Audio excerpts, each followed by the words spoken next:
Isari yasumbye iseseme ngo umugabo asubira ku cyo yangaga. Inda pe ituma izina ryawe rigira icyasha mu gitabo cyo mu ijuru ugaragare nabi, ngo ni ukugira ngo unezeze shobuja. Wamwihoreye kugeza no ku rwego rw'uko abantu dusigaye dutaha ubukwe, umuntu warimbye wambaye warimbye neza akarura ikintu cy'igisiniya akabubusa kugeza n'igihe bigiye bimutakaraho. Ibi bintu ni umwanda, ibi bintu ni ukutiyubaha. Iyo uri umugabo wabubushije ruriya rusahani, umugore arakorwa n'isoni iti uriya ntiyihaye. Ahantu bazafata genda hasi, ahantu isi izafata ndahazi, umutsi izafata ndawuzi, isoko yaho ibijya mu gifu iri niho hazibandwaho, niho abantu bazaramya. Ibindi turimo ni amatiku, ni amazimwe.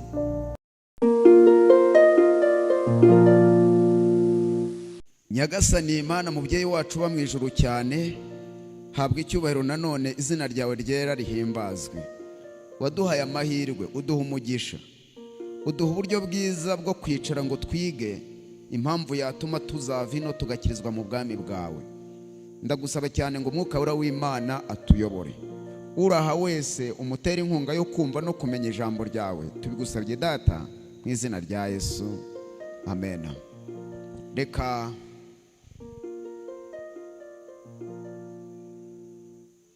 nagira ngo mbaze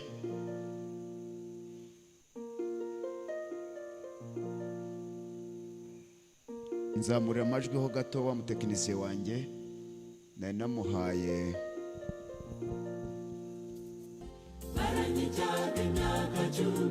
Ati maranye icyago imyaka 12, nari mugongo mva marasadaka, natanze twose ngira ngo nakira, ntacyo nasize haba mu nzu cyangwa mu mirima, narirukanse ubu ntaho ntageze, bampaye akato inshuti zinshiraho,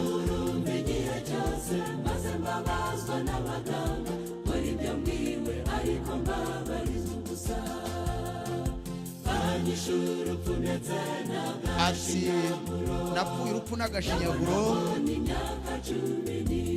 ndamara imyaka 12, naje kumva inkuru yawe yuko udaheza ugusanze,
uyu yamaze imyaka 12 ari mugongo.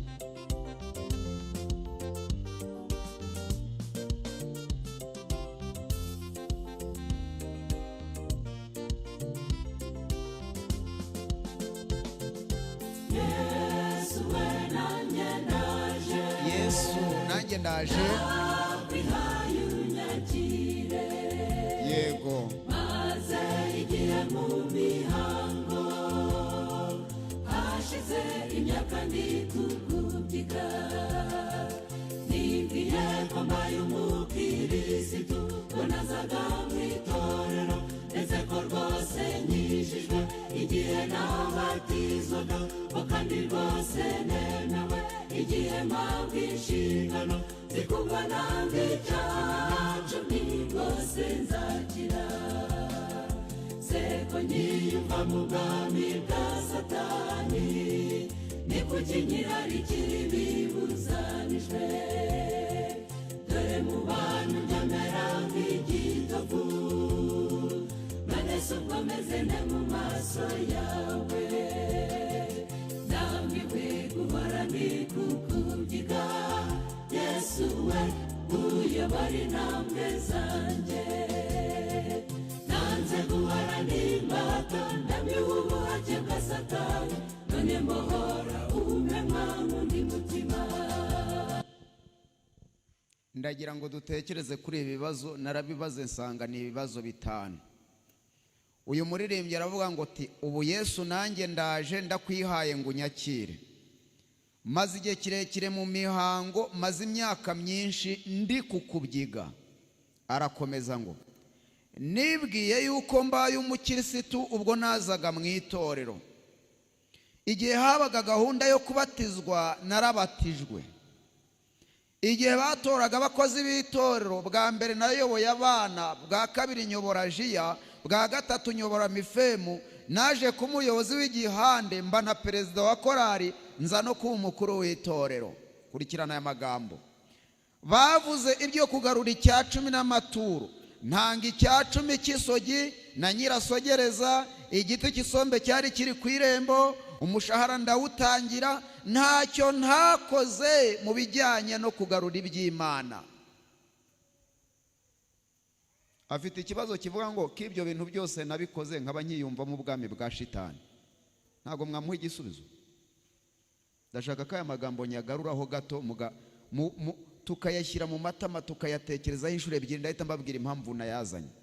Ari kuririmba ati ubu nanjye ndaje ndakwihaye ngo unyakire. Maze igihe kirekire mu mihango, maze imyaka ndi kukubyiga. Nibwiye ko mbaye umukirisitu nje mu itorero.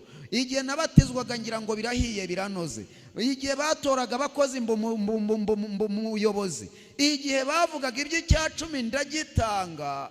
Ariko ari kubaza ati k'ibyo bintu byose nabikoze nkaba nkiyumva mu bwami bwa Satani. Mbese ko mu bantu mbona ndi igitovu kibahanda. Niba mu maso y'abantu ndi igitovu, ubwo mu maso y'Imana ameze nte? Isengesho rye rirasoza avuga ati none ndambiwe guhora ndi kukubyiga, ndambiwe ubuhake bwa Satani, mbohora umpe undi mutima. Ngira isengesho nifuza ko watekerezaho. Ndagira ngo ngarure aya magambo ho gato, muyatega amatwi. Tega amatwi ho gato. Ni ikibazo.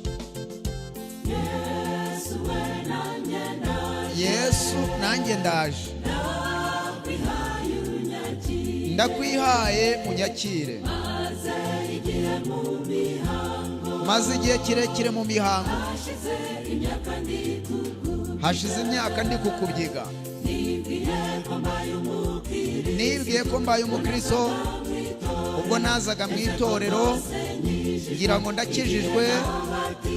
Ubwo nabatizwaga ngira ngo ndemewe, mpawe inshingano, ntanze icya cumi n'amaturo, ngira ngo rwose nzakira.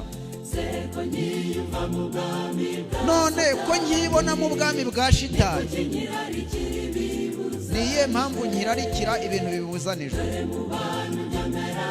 Ko mu bantu mbona ndi igitovu, niba muri maso y'abantu ndi igitovu, mu yawe meze nte? Ndambiwe guhora ndi kukubyiga. Yesu yobora intambwe zanjye. Nanze guhora ndi imbata, ndambiwe ubuhake bwa Satani, mbohora Mana umpe undi mutima. Yesu nanjye ndaje ndakwihaye unyakire, unyakire, unyakire, unyakire. Nanjye niryo sengesho ryanjye. Ndagira ngo mbabwire bana b'Imana, hari amagambo avuga ngo abantu bazabana n'Imana mu bikari byo mu ijuru bafite nuko babayeho muri iyi minsi. Ku bantu mutabonye uko mugera hano mu gitondo, twabonye iby'umusaza witwa Eliyazari. ku ngingo yavugaga ngo ibyiringiro by'umuntu mu isi idafite ibyiringiro. Ashaka kuyiheraho kugira ngo abatabonye uko baza gutoragura amano y'iki gitondo bamenye ngo twize ibiki. Yari amagambo akomeye. Twabonye igitabo cya kabiri Pawulo yandikiye Abakorino, igice cyaho cya mbere umurongo wa 4, haranditse ngo iduhumuriza mu makuba yacu, kugira ngo natwe tubone uko duhumuriza abandi kandi tubahumuririsha ihumure twahawe n'Imana. Twabonye abantu benshi bagiye babaho mu mateka y'isi. Nabasomeye Bibiliya tudafite yitwa Bibiliya ntagatifu. Muri cya gitabo cyitwa Abamakabe habayeho umuntu witwaga Antiyokusi. Antiyokusi yabayeho ku ngoma y'umwami yabayeho ku bwami bw'Abagiriki. Yabaye hari umuntu wica abantu nabi. Yafataga abagabo, yafataga abagore, yafataga umuntu wakoze icyaha wese, akamuca ibiganza, akamuca ibirenge, bakamwunaho uruhu, bakamukaranga ku gikarayi gishyushye kandi amaso y'abantu abireba. Umunsi umwe rero uyu muntu witwaga Antiyokusi arangije ashyiraho itegeko ry'uko abantu bose bagomba kurya inyama z'ingurube. Izo nyama z'ingurube yari yatanze itegeko ry'uko umuntu utazirya bari buze kumuca isonga y'ururimi, bakaza kumuca ibirenge, bakaza kumuca ibiganza, bakamwunaho uruhu kandi amaso y'abantu abireba. Mutega amatwi rero mwumve iby'umusaza w'inararibonye witwa Eliyazari. Haranditse ngo Eliyazari ahorwa ukwemera kwe. Igitabo cya kabiri cy'Abamakabe igice ni icya 6 umurongo wa 18. Umva uko handitse. Eliyazari umwe mu bigisha amategeko ba mbere, umuntu usheshe akanguhe kandi akagira n'uburanga butangaje. Umunsi umwe bamuhatiye kurya inyama z'ingurube bazimutamitse ku ngufu. Shaka kubabwira umwanzuro w'umuntu w'Imana uko bumeze. Eliyazari umwe mu bigisha amategeko ba mbere, umuntu usheshe akanguhe kandi akagira n'uburanga butangaje, bamuhatiye kurya inyama z'ingurube bazimutamitse ku ngufu. Ariko Eliyazari ahitamo gupfana ishema aho kubaho mu kimwaro, yijyana ku bwende bwe aho yagombaga gukubitirwa. Abanje gucira ibyo bari bamutamitse, mbese abigenza ko intwari zose zemera guhara amagara yazo aho kurya ibyo biryo bitemewe n'amategeko. Abari bashinzwe gutegura ibyo biryo bitemewe n'amategeko bamujyana hiherereye kuko bari baziranye kuva kera. Bamugira inama yo gutumiza inyama muzo ataziraga kurya ngo azitegurire ubwe, bize kuba nk'aho ari inyama z'ibitambo nk'uko umwami yabitegetse. Nabigenza atyo arabarokotse urupfu bamugiriye neza, abikesheje ubucuti bari bafitanye kuva kera. Dore ikigeragezo tugiye guhura nacyo imbere aha ngaha. Uyu musaza yabonye ikigeragezo. Kugira ngo twihakane Imana ntabwo Satani azadutumaho abanyamahanga. Satani azagutumaho umugore washatse. Satani azagutumaho umwana ukunda, wa wundi ujya ureba ukumva amarangamutima yawe amwerekeyeho kurenza abandi barumuna be cyangwa bakuru be. Niwe Satani aguteza kugira ngo akuvane mu nzira y'Imana. Antiyokusi yararakaye aravuga ati abantu bose batarya inyama z'ingurube ndabica. Haboneka umusaza witwa Eliyazari wari Umuyuda, arangira aravuga ati jye sinzazirya. Eliyazari amutumaho abantu, aramubwira ati mwebwe mwiganye nawe mukaba mwarareranywe nawe, nimugende mu mwinginge ategura izi nkoko. Baragenda baramubwira bati umwami yarakaye ntabwo akina, arakwica. Wakwiherereye ugategura izi nkoko cyangwa izi hene ukanazikaranga uko ubishaka, kuko dushyizemo ibirungo twakwicira gahunda. Kandi twebwe turi buze kuba tuzi icyo ufite imbere y'umwami, yuko atari ingurube ahubwo ari inkoko. Ntabwo wabikora ugakira inkota y'umwami ko yarakaye ari bukwice. Ntabwo ibintu babeshyaga. Antiyokusi yari umugome. Ntabwo urupfu yapfuye ari urw'abantu, kuko Antiyokusi yapfuye icyumweru cyose. Ntabwo ndi buze kuba soreza iyi nkuru neza, ariko muze gusoma. Yapfuye icyumweru cyose. Yarwaye indwara yo mu mara aracikagurika. Agiye ku rugamba ari kumwe n'ingabo ze, arangije baramurasa akaguru karabora, gashyira itako, gashyira umubiri wose. Imana imwima urupfu. Icyo gitutsi yari yagitutswe n'umwana wa 4 igihe yari ari kwica abavandimwe 7 na nyina ubabyara. Umwe muri abo bana 7 yaramubwiye ati wa mugome we, uratwica urw'imbwa n'agashinyaguro, ariko Imana ishobora byose amaboko yayo azagushikamira agutera umubabaro, uzapfa utonyoka. Antiyokusi niko yapfuye. Akaguru karabanje kavaho karagenda, urupfu ntiryarubona. Akaboko nyuma karagenda, urupfu ntiyarubona. Umunsi umwe abagaragu be bamushyize mu ngobyi bamuvanye ku rugamba, yarababwiye ati ndabona bazanyicirayo. Arangije igihe bari bamuhetse mu ngobyi bamugejeje mu nzira, igisebe kirabanukira. Baravuga bataho kugira ngo twicwe n'umunuko w'igisebe, turamurekura atwicisha inkota. Baramurekura yikubita hasi ariko ntiyapfa. Agiye kunogoka, afata ikaramu ye yandikira abayuda yari yarishe nabi n'uyu musaza arimo. Arangije abigororaho, abishongoraho, abandikira ibaruwa ati ubu ngubu ndarwaye, ariko indwara ndwaye ntabwo izanyica. Arangije abishongoraho, arababwira tumva rero nindamukana napfuye muzanyibukire neza nabagiriye. Nta neza yari yarigeze agira, ahubwo yari yaragize nabi. Arangije arayiturwa. Ikintu cyantangaje, byasoje bite kuri umusaza bahatiye kuri inyama z'ingurube? Tega amatwi. Bageze igihe bamubwira bati tegura izi nkoko atakwica. Iyi nama y'abanyabyaha muyumve cyane. Reka nkubwire, umuntu aguha inama itarimo ubugome ariko irimo ubwenge bw'isi. Buriya abantu bose badutera guhemukira Imana no gukora amakosa, akenshi ntabwo baba ari babi bacu, oya, ahubwo babitubwira bashaka kugira ngo turokoke, tuve mu bukene, twiteze imbere. Ariko ugasanga inzira batuyoboyemo ni inzira z'amaguyi, ni inzira zivumye, ni inzira zitarimo kwera. Ariko ugasanga ni abantu bakugiriye impuhwe. Umva hepfo gato. Ariko Eliyazari afata icyemezo cya kigabo gikwiranye koko n'igihe yari agezemo, n'ubukambwe bwe n'imvi zaziye mu ruho, kiberanye kandi n'imigenzereze iboneye yari afite amategeko y'Imana. Nuko kubera ibyo byose asubiza asaba ko bamwohereza ikuzimu. Uyu mwanzuro narawushatse mu bantu ndawubura. Uyu mwanzuro ndawuhiga mu bantu nkasanga nta muntu witeguye gufata uyu mwanzuro. Uyu mwanzuro nimureke tuwitoze kuhagararamo. Niwo mwanzuro w'abantu bera. Uyu mwanzuro iyo uwufashe Imana yirengera ingaruka zibizakubaho. Arabasubiza ati, yungamo agira ati ntabwo dukwiriye kuryarya n'iyi ngano yacu, hatabenshi mu rubyiruko batazavaho bemera ko Eliyazari umukambwe w'imyaka 90 yakira imigenzo y'abanyamahanga, maze nabo bikabaviramo kuyoba babitewe n'ubwo buryarya bwanjye, ngo ngaha ndarwanda kuri iyi minsi mike nsigaje imbere. Mbikoze ntyo naba nkururiye ntyo ubwandure n'ikimwaro ubukambwe bwanjye. Byongeye kandi niyo narokoka kino gihano cy'abantu nabaho cyangwa se napfa, sinazarokoka ikiganza cy'umushobora byose. Wumvise ikintu cyitwa gutinya Imana? Yaravuze ati giye muri kumbwira ngo nimpindure izina nitwa. Arangije arababwira ati nimunyice munyohereze kuzimu, aho kugira ngo mumbwire kujijisha njye kubeshya umwami ko mfite inyama z'ingurube kandi ari iz'inkoko. Hari ibihe byinshi twanyuzemo byagiye bidusaba kwiyoberanya, ariko bira bihe byose twagaragaje intege.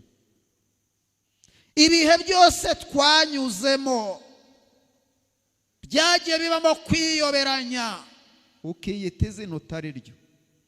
Ntugire ngo uri umugabo, umenye ko burya izo nzira zari zivumye. Ni urwego rw'ubukristo bwawe, ariko abandi siko babigenza. Uwo byabayeho uraho uziyigeze kwiyoberanya, ntiyitera ijeke ahita amenya urwego rw'ubukristo bwe, amenye ko gufata imyanzuro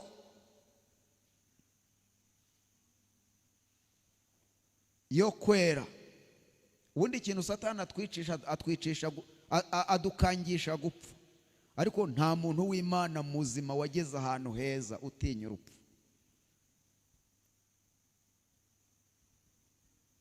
Nta muntu w'Imana utinya gupfa. Reka igihe cyose, none se kuki yubahutse akavuga ati giye muri kumbwira ngo nindye inyama? Ese ubundi yazirya byari gutwara iki? yari kuzirya zikajya mu gifu zikamanuka. Uretse ko nigeze kumva ko ari umudogiteri wabitwigishije, ntago ari pastor ahubwo ni umuntu wanditse igitabo, uyu muntu witwa Pamplona Roger, dufite ibitabo byiwe dutanga, yavuze yuko inyama z'ingurube zibamo inzoka izamukira mu cyitwa colonne vertebrale, ni ahantu mu ruti rw'umugongo, izamuka gake gake mu gihe kingana n'amezi 6. Abantu barwara iyo nzoka bakunda kwikubita hasi, bakunda kugira amasereri, akenshi iyo nzoka ikunda kuva mu nyama z'ingurube. Irazamuka rero ikora urugendo rw'amezi 6, iyo amezi 6 arangiye iragenda ikicara hafi n'ubwonko, ikajya igira itya ikarigata ku bwonko, umuntu akikubita hasi. Abantu bakavuza igicuri bakaruha kandi arwaye inzoka yavanye mu nyama z'ingurube. Ibintu byanteye ubwoba. Buriya n'indwara turwaye duhora turushya abantu b'abanyamasengesho ngo nibadusengere, ari twe twazikururiye. Erega ni ingaruka z'ibyaha tugomba kubana nazo, nubwo Imana yababarira ibyaha ariko tukabana nabyo tukazakira. Ngarutsaho narindi, niki cyamubuje kurya inyama z'ingurube ko zari kujya mu gifu zikamanuka? Yabibujijwe no gutinya Imana. Wowe utinya Imana kuri uru rwego? Hano sobuja iyo akujyana mu kabara akagusomesha inzoga, ukanga kuvuga yuko uri umudivantisiti, ko n'ubundi abanyarwanda bavuga ngo umuntu abura se ntabura shebuja. Umuntu upfa atume neza ibintu byose wize, ukajya no ku mubatizo, ukaba uri n'umuririmbyi, ukaba umaze igihe imyaka ingana icya mu rusengero, ku buryo neza baciye umugani ngo iyi nda yasumbye iseseme, iyi sari yasumbye iseseme, ngo umugabo asubira ku cyo yangaga. Inda pe ituma izina ryawe rigira icyasha mu gitabo cyo mu ijuru, ugaragare nabi, ngo ni ukugira ngo unezeze shobuja. Wamwihoreye akakwirukana ukazashaka kandi kazi. Hari umuntu muri iki gihugu mwigeze mwumva wishwe n'inzara? N'abariya bikayonza banyuze ku binyamakuru, ntago muzi ko amakuru amaze kumenyekana leta yabagobotse nyuma ya jenoside? Hari umuntu mwigeze mwumva wigeze wicwa n'inzara muri iki gihugu ari yazize? Ariko si ibyaha dukora twirengera kugira ngo tubone ibyo dushyira muri iki gitindi cy'igifu. Koko mu by'ukuri neza uyu musaza ni urugero. Ndashaka ko buri muntu azajya yikoresha inama, urebe inzira zose twanyuzemo tugenda duhemuka, tugasiga ibyasha ahantu twakagombye kuba abantu bahamya Imana aho turi. Muzehe kuki atari inyama z'ingurube? Ntizari kujya mu gifu akajya kuri tuwarete akazisohora akikomereza gahunda ze? Yaravuze ati jyewe mfite imyaka 90, n'ubundi ntacyo nkera, ni munyohereze ikuzimu, sinshaka gusiga urugero rubi mu rubyiruko. Arangije ajya aho yagombaga gukubitira. Uyu mwanzuro urawufite? Uyu mwanzuro ndawufite.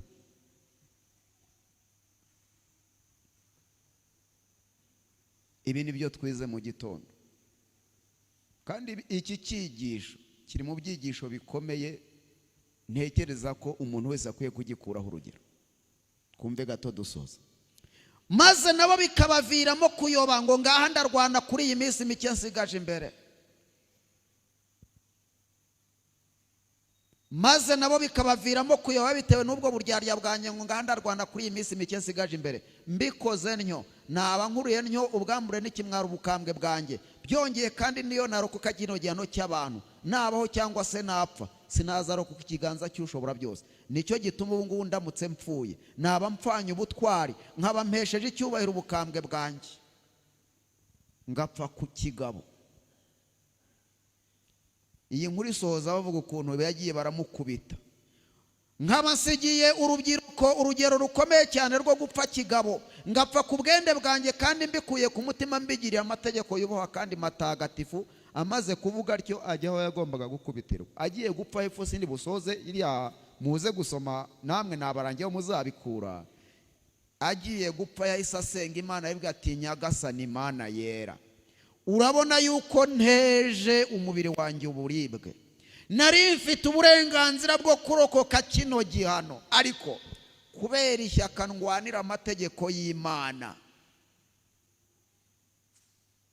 iyi myanya yanjye y'umubiri ndayisuzuguye, niko yanditse, ndayisuzuguye. Ni wowe wayimpaye ariko jye ndayisuzuguye, nemeye gupfa uzanzure. Muzehe bamuciye ibiganza, bamuca ibirenge, bamuca ururimi, isonga yarwo, bamwunaho uruhu, bamukaranga ku gikarayi. Ibi byakozwe ku ngoma y'umwami witwa Antiyokusi ku bwami bw'Abagiriki.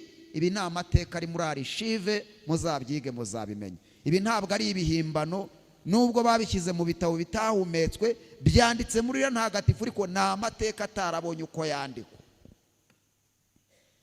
Ikintu cyatuma utabikuraho urugero rwiza rwo guhagarara kigabo muri iyi minsi pe, koko uzi kutarya ibintu, watashye ubukwe urandavuye, wabyihoreye, ugeza aho wandavura, kugeza no ku rwego rw'uko abantu dusigaye dutaha ubukwe. Umuntu warimbye, wambaye warimbye neza, akarura ikintu cy'igisiniya akabubusa kugeza n'igihe bigiye bimutakaraho. Ibi bintu ni umwanda, ibi bintu ni ukutiyubaha. Iyo uri umugabo wabubushije ruriya rusahani, umugore arakorwa n'isoni iti uriya ntiyihaye. Nyamara umunyamigani avuga ngo nujya mu nzira y'umutware, aho kugira ngo ucumuzwe n'ibiryo bye, ifatira inkota ku muhogo. Ashaka kubabwira ko indi izaduhemuza, indi iri mu bintu byanteye ubwoba, no kugira ngo abantu baramye inyamaswa n'igishushanyo cyayo. Ubwo abantu bavuga ngo ikimenyetso cy'inyamaswa ngo ni amarangamuntu, ngo ni amamituwere, ngo ni ahantu bazafata genda hasi, ahantu isi izafata ndahazi, umutsi izafata ndawuzi, isoko yaho ibijya mu gifu iri niho hazibandwaho, niho abantu bazaramya. Ibindi turimo ni amatiku, ni amazimwe.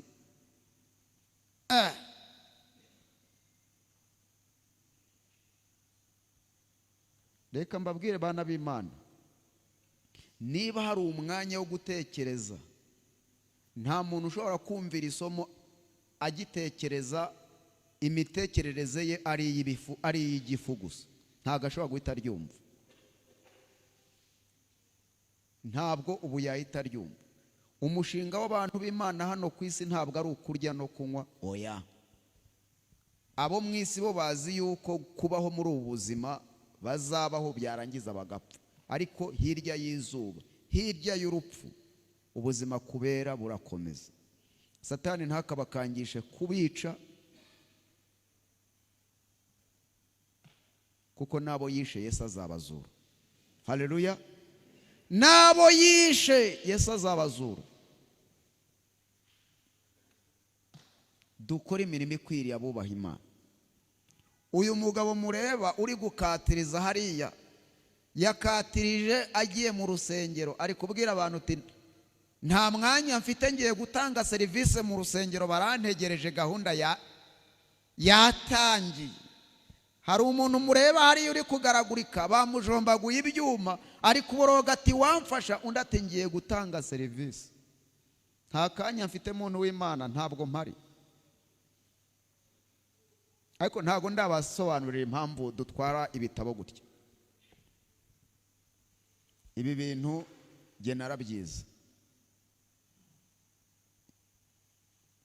muri homeritike, ni isomo jye naryize igitwe, uburyo umubwiriza agomba kuba atagomba gutembera ku ruhimbi,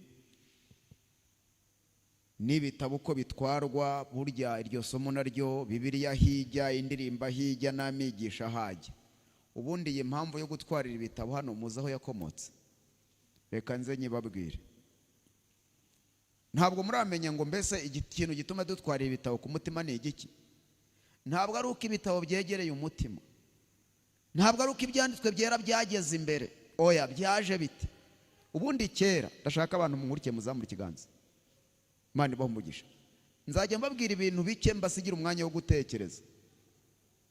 Ubu bibaye ngombwa ko nsubiramo icyigisho cya mu gitondo, icyo nari nateguye ubwo muragihombye, kuko nabonye ko mu gitondo mutari mwaje.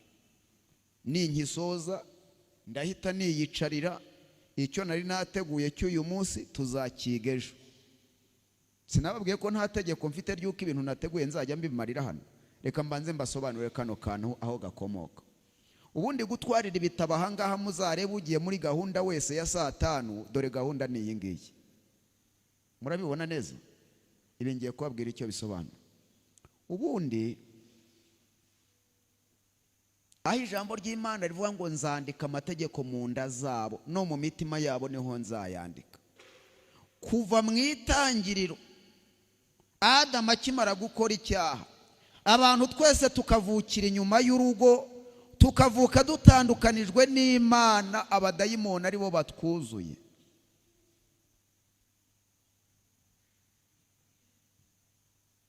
Abantu bahise bahakana amategeko y'Imana ko ajya mu mitima yabo. Iri somo rivuga ngo nzandika amategeko mu nda zabo no mu mitima yabo niho nzayandika. Hakaba hananditse yuko izayashyira ku nyama, ibisate bibiri by'imitima arizo nyama zabo. Ibyo bintu ntibyaje gukunda. Nabo byakundiye n'umwe ku ijana, abandi bose barabyanze. Urugero, byageze aho Imana ibura yishyira amategeko yayo, irangije avuga ati ubwo banyimye imitima ngaba ariho nyandika, bajye bayagendana imbere, reka nyashyire ku bisate bibiri by'amabuye, bajye bagenda babyikoreye, nibura ndebe ko uwibagiwe wese yajya asoma. Iyi gahunda yo gutwara ibitabo ntabwo iri mu byanditswe byera.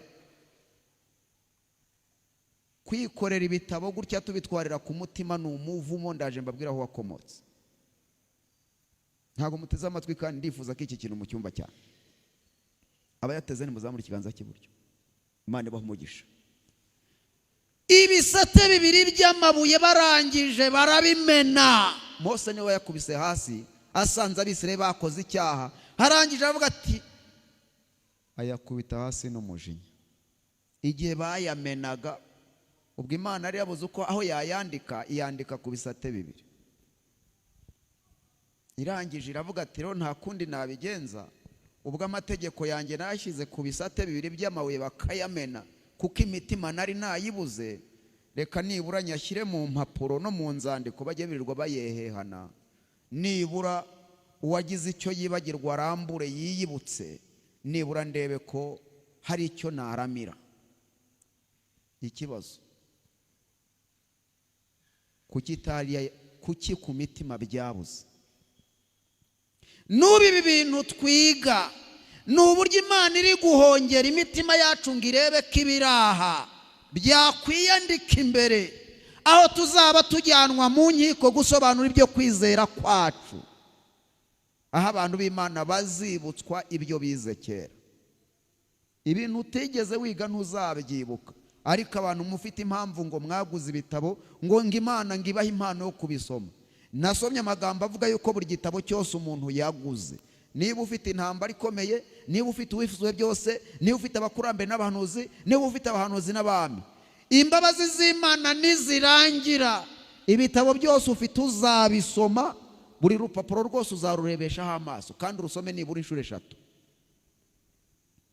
Mbabwire ko ibitabo byose byaguzwe bizasomwa, buri muntu wese Imana izamushakira igihe, nutakibona muri ubu buzima bazagufunga bagushyire muri gereza ubisomere. Nagize amahirwe yo kubwiriza muri gereza ya Musanze, hari abantu barenze 3,000. Yesu umugisha ndababona, ndababwira nti hano hari abantu bahicaye mutifiteho uburenganzira bwo kwanga kunyumva, kuko bwa mbere mwateze amatwi amaradiyo muranayamena, abapasoro mwabitaga bateka mutwe n'amabandi, none Imana yabazanye hano muri iyi kondisiyo aho muri mwe ntawe ufite uburenganzira bwo kwanga gutega amatwi. Mwaje bamwe mutanabishaka, kandi burya no mu bigo by'amashuri niko bimera. Ibigo by'amashuri y'itorero naho tugenda kubwiriza, kuko ari itegeko ry'abayobozi b'ikigo bati mwese mugende mu rusengero, tukabwiriza n'abatabishaka ariko bakabwumva. uwo munsi iryo teraniro ryabatije abantu 52 twari twajyanye Yorodani. Wumvise aho Imana izabwiririza abantu nibakomeza kwifata micunda na minaga, birebesha hirya, bisinziriza, bikirigita bagaseka. Uburyo bwose rero Imana iri gukoresha no kugira ngo ifate ibi bintu ibishyire mu mutima wanjye, ibishyire mu mutima wawe, ku buryo uzaba umuntu ukorana n'Imana, ufite amahame ugenderaho, kandi amahame y'ubuzima bwera.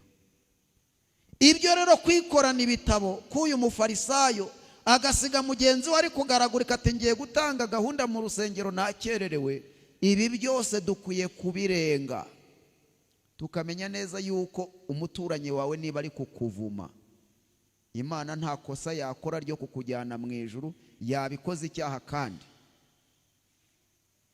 hagize uyirega ntiyabona uko yisobanura. Kubw'ibyo rero ntabwo yakongera gukora ikosa nk'iryo yakoze mbere.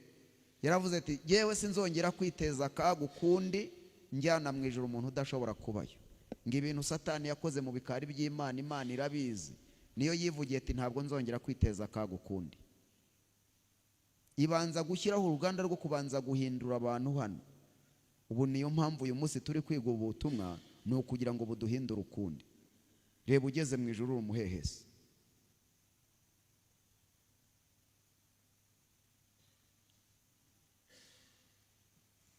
Nzabasoma igihamya kivuga ngo umugabo cyangwa umusore naramutse inkumi akayikomeza, ngo akagenza ati akayikomeza, akajya akomanga hano ku rutugu, ahindura imisaya, sheri ko wabaye inzobe. Ibyo akorera uwo umugore we ntiyabimukorera. Haranditse ngo uyu muntu muzamutinye, ngo kubera yuko amahame y'ukuri kwa Bibiliya aba atagendera mu mutima we. None uretse n'ibyo hari n'indi suhuzanyo yateye, ariko n'icyoreza abadayimoni batuza. Reka nkubwire, ahantu twirirwa naho dukorera tugenda tubandurura mu nzira, imyuka mibi duhura nayo aho tugiye hose. Nk'iyi suhuzanyo yateye umuntu akaguhobera, none ukajya kumva hano mu bitugu ari kugukarisa agira atya. Sinzi niba mwarabyumvise. Iyi ni imyuka mibi mu mwanduruye ahantu hose mugenda. Ntabwo ibise, ariko ibi nibyo nadukanye hano. Ngwino hano Elda, ngwino hano. Wa ntago mubizi. Dore ibintu ndi kuvuga, imyuka mibi. Da. Mwabibonye neza. Ibi murabireba cyangwa nta nibyo mureba? Ibi bintu munabyo mureba? Ibi nijyo byadukanye hano ntaho mubizi. Imana igumushirata. Ibi dukoze ntabyo muzi. Iyi ni imyuka mibi iri kugenda izembagira mu bantu, abantu bakagenda bafata umuriro w'umurahurano, bigahinduka imico, ukajya kubona ukabona umuco wabaye gikwira. Abakobwa nzabasomera igihamya kivuga ko umukobwa wese yemera ko umusore amukabakaba, none uretse no kugukabakaba birirwa bakarisa amabere yawe banayonka. Nzagusomera yuko uwo mukobwa bari ikivume, natareba abantu babyerejwe b'abapasoro cyangwa abagabura ngo bamusengere bamukureho uwo mwako, azawupfana. Nzabisoma mu gitabo cyitwa Urugo rwa Gikristo, yuko nta mukobwa n'umwe ukwiye kwemera ko umusore amukabakaba. Niyo mvugo yakoreshejwe, yuko aba yamaze kuba ikivume.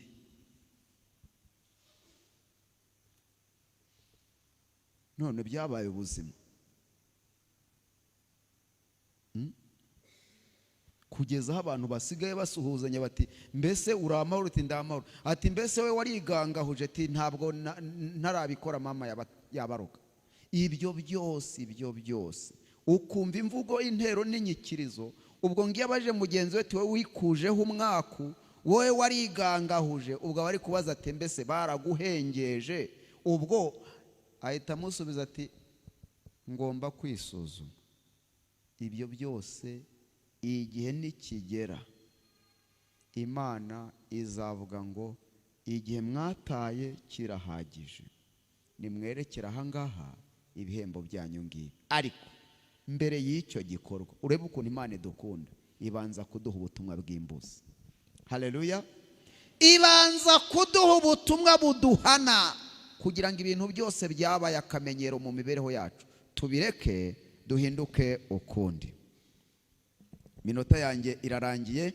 Ubu ni igihe abantu b'indahemuka kandi b'abanyakuri bagomba guhaguruka bakarabagirana kubera ikuzo ry'Imana ribarasiye. Ubu ntabwo ari igihe cyo guhisha amabara yacu, ntabwo iki ari cyo gihe cyo guhisha amabara yacu, kuko umuntu wabyawe n'umugore arama igihe gito kandi cyuzuyemo umuruho. Yobu 14:1 aravuka ameze nk'umurabyo, avuka ameze nk'uburabyo maze agacibwa ahita nk'igicucu kandi ntarame.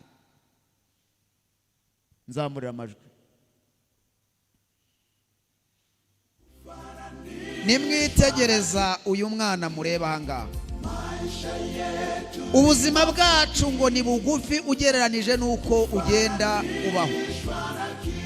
Uko umuntu agenda yihinduriza mu buzima, imyaka yihinduka, agenda yegera aho imbaraga z'isi zimufata zikamukomeza.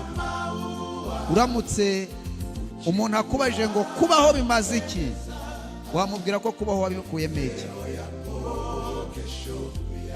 Uyu mureba ntabwo nzirira mwitegereje, iyo amaze guhinduka ibiryo by'inyo bahita bagenda bakamukubita muri iriya metero.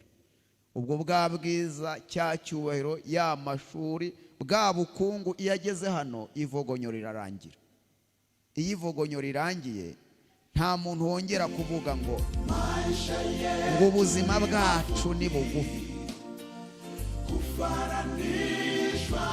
Igisobanuro cyo kubaho, umuntu akubajije ngo kubaho ku isi bimaze iki, wamubwira ko bimaze.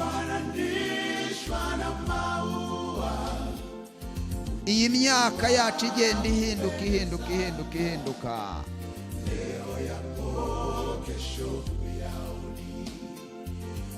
igisobanuro cy'ubuzima ni iki ngiki.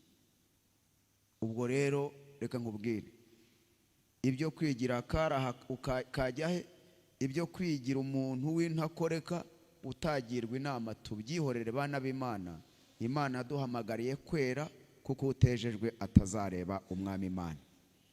Mbashimiye uburyo mwagaragaje ikinyabupfura no kuntega amatwi.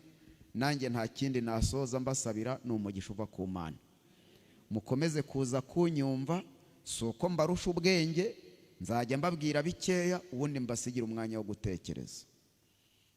Ikindi, dufite umubatizo ku isabato ku itariki 4. Ndongera mbaze ikibazo,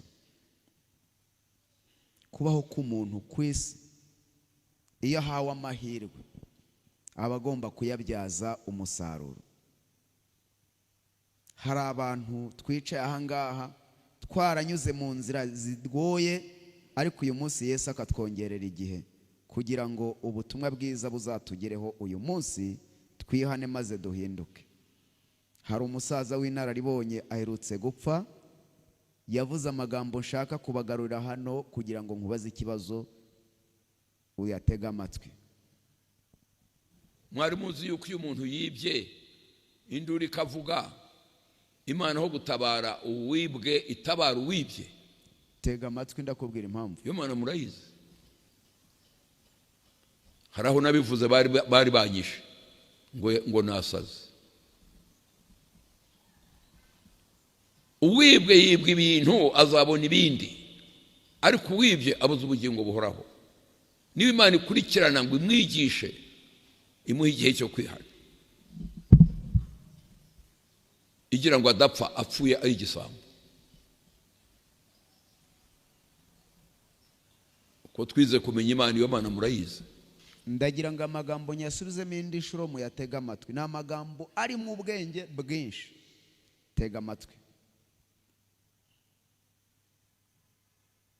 Mwari muzi yuko iyo umuntu yibye induru ikavuga, Imana ho gutabara uwibwe itabara uwibye? Reka mbanze dutekereze kuri aya. Uyu musaza ari kuvuga ati burya iyo umuntu yibwe induru ikavuga aho kugira ngo Imana yiruke ijya gutabara uwibwa inka cyangwa imodoka, ijya kuryama ku gisambi ikakirambararaho kugira ngo batagitsinda mu cyuho. Uku ni ukuri kwinshi utakumva nonaha, ariko wabimenya neza urebye inzira Yesu yatunyujijemo akaturindiriza uyu munsi. Ikindi, iyo Mana murayizi, yego, hari aho nabivuze bari banyishe ngo nasaze. Uwibwe yibwa ibintu azabona ibindi, ariko uwibye abuze ubugingo buhoraho. Niba Imana ikurikirana ngo imwigishe, imuha igihe cyo kwihana, igira ngo adapfa apfuye ari igisambo. Ko twize kumenya Imana, iyo Mana murayizi. Nyir'ububasha n'ubushobozi Imana iba mu ijuru, izina ryawe rihimbazwe. Maze iminsi mbona amaboko yawe akora, inkuru zawe zaramenyekanye hose, nta batakuvuga kubera imirimo n'ibitangaza byawe, izina ryawe rirakarama. Waraturinze uduha kurama abapfuye ntacyo tubarusha, ko uyu munsi twaje twigenza tubihaye agaciro. Tukuramburiye amaboko tunejejwe nuko turi abana bawe, uhabwa icyubahiro.